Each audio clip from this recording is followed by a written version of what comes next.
But basically, for a vertical distribution, it's basically when you're uptrending, but you're doing it in a very choppy way.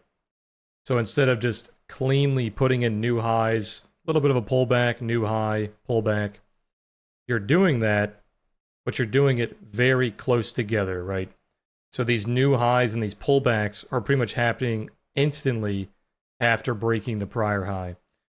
Typically, for a vertical distribution, you're going to start pulling back into the 24 EMA or in that gap between the 24 EMA and the 8 EMA.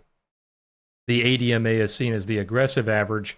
The 24 EMA is seen as the passive average, the responsive average. So if you're in a vertical distribution where it's chopping up like this, where you can just see a lot of choppy candles, not a very clear directional move, you typically want to be looking for that gap in between or those 24 EMA retest.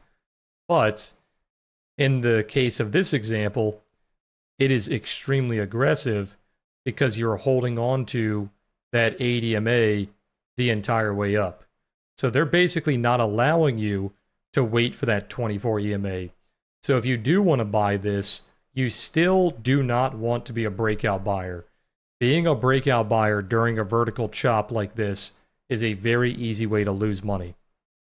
So if you're like really itching to buy, you want to be a buyer at least on the pullback of the 8 EMA or a pullback of the 24 EMA.